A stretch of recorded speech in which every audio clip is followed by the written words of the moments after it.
De laatste stappen binnen vaak het zwierst, maar van Jan van der Meer wie de laatste etappe van zijn pelgrimstocht van Moddergat naar Apelskeer in de boeken.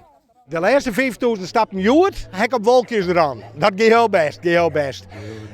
De andere dagen vond ik de laatste kilometers al dreig. Ja, we gaan mentaal iets spelen. Hè? We trouwens denken van En dan in de laatste 2 kilometer denk heel vaak we binnenkomen gewoon. Waarom hakt het die en waarom hakt dit ooit wols?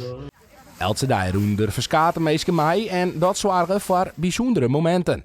En daardoor ben ik vriendschap ontstaan van mensen die het me 2 weken alleen net kon, die het normaal kon ik verder in gaan. Zij wel, ik net. Nee, jouw stapje? Nou, het is, ik ben hier ik kan hekel aan bewegen. Bij mij beweegt in de regel alleen nog de moelen. Dus dit is wel voor mij wel een hele prutte west. Ja. Van der Meer roen onder oren voor VPTZ Noordoost-Friesland.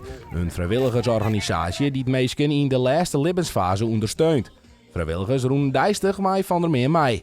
Dus alles wat betaald wordt, moet allemaal uit vrijwilligers en allemaal uit giften komen. Dus wat zij nou weer als een extra geld krijgen, kunnen ze wel weer cursussen geven, pakketten. Hè? Mensen komen te overlijden, dan krijgen we pakketten voor, dan kunnen we hem meenemen. Dus het is eigenlijk wel goed geld wat besteed wordt. In totaal had Van der meer dan €33.000 bij een roen. Goed van meer dan €11.000 voor elk goed doel. VPTZ, KWF kankerbestrijding en de Klinieklaus.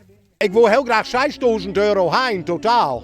Nou ja, dat is eindig op €33.300. Dus daar ben ik stil van.